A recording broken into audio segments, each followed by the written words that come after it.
Policies are set principles and regulations put in place by governments to run different sectors. Good policies lead to stable and sustainable sectors. Bad policies, on the other hand, can hinder progress in the sectors that they are applied. Good policies create an enabling environment. An enabling environment is a favorable space where different players in that sector are able to achieve their goals in a mutually beneficial way.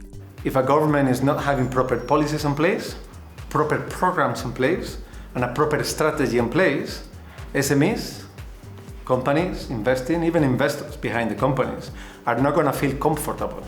They feel the business environment is too fragile. If there is an enabling policy, investors will be attracted to that market. If there is an enabling policy, financing will flow to that market. Innovators will, have a good enough space to try out new things and innovate. In this video, we will look at how policies affect small and medium enterprises, SMEs, that work within the renewable energy sector in Uganda, Kenya, Ethiopia, and Rwanda. These SMEs are creating innovations to solve challenges faced by smallholder farmers in these regions. These innovations include solar water pumps that are used for irrigation, solar cold rooms and fridges that provide cooling solutions, and finally, solar-powered agro-processing. As these SMEs try to make their innovations accessible and affordable to smallholder farmers, they face challenges which are linked to policies.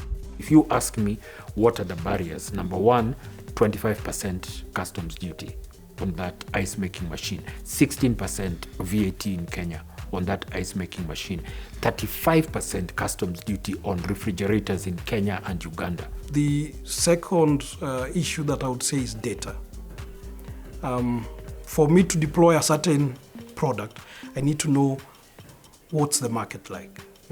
Is there demand for this product? Can we activate demand for this product? One of the main problems seems to be in the area of the lack of market linkages and also the lack of market knowledge. And that again also then leads to the non-existence of effective policy advocacy. The general concern that we found in our customers is about price. The initial investment required to install a solar system is relatively high when you look at the income of most of the potential customers. How can good policies provide solutions to these challenges? Here is an example of how a good taxation policy can affect a smallholder farmer.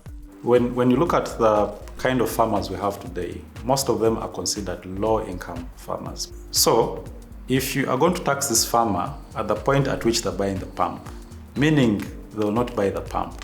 So how good policy influences this is that if you do not tax them at the point at which they get the pump, and you wait for them to get good produce, and maybe that is why you tax them, then it becomes good policy because it is enabling them to access the pump at an affordable cost, produce, and then tax them when they produce. We have learned how policies affect SMEs and the smallholder farmers in the renewable energy sector. Now let us look at the policy process. How are policies made? Who is involved? And how long does it take to create these policies? The policy process that we are looking at is made up of a number of people representing different institutions in the renewable energy sector. These institutions and people are collectively known as stakeholders. For this policy process to be successful, these stakeholders have to meet and come up with policies that will create an enabling environment in the renewable energy sector. The discussions can take months or even years. The current productive use of energy policy process, which started in 2021, was organized by GOGLA with the support from Water and Energy for Food, We4F. We4F is a joint international initiative that supports SMEs to expand their businesses. It also indirectly supports policymakers to create an enabling environment for the SMEs to grow.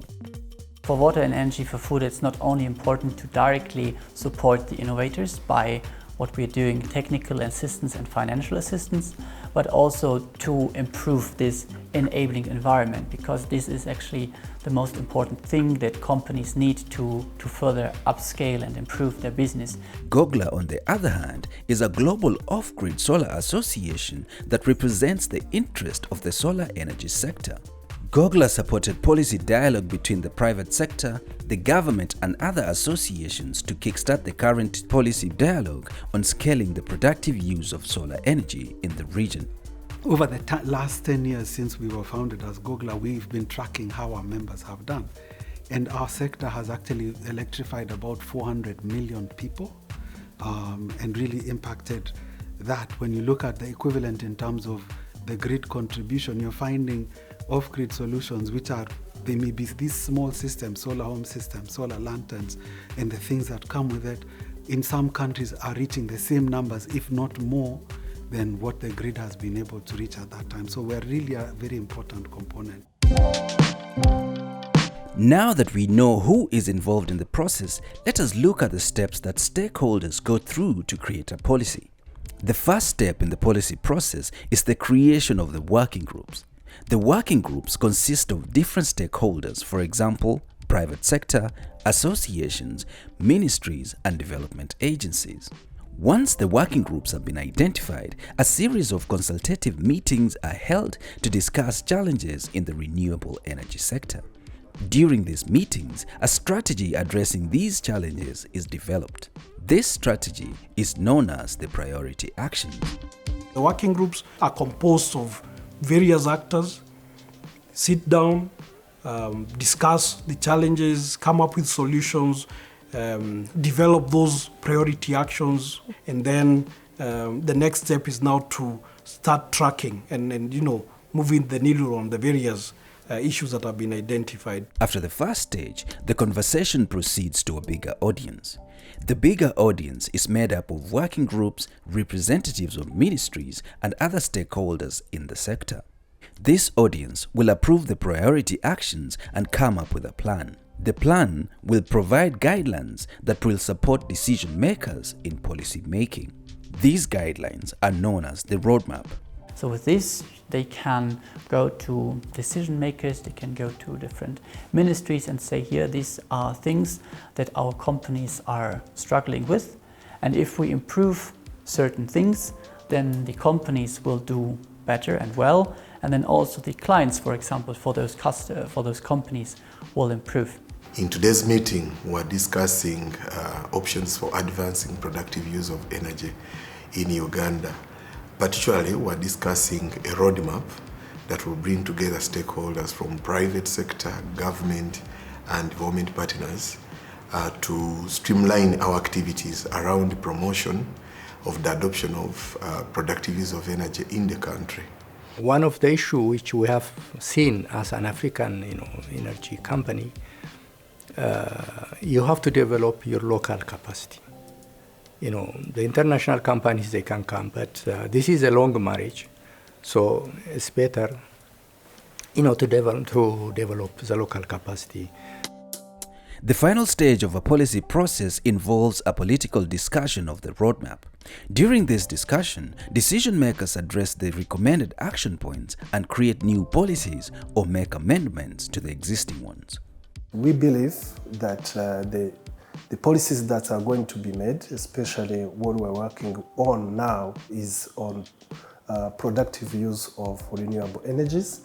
We'll be answering most of the concerns we have, and will be nourished by ideas from the professionals and people that are dealing with the real matter on a day-to-day basis.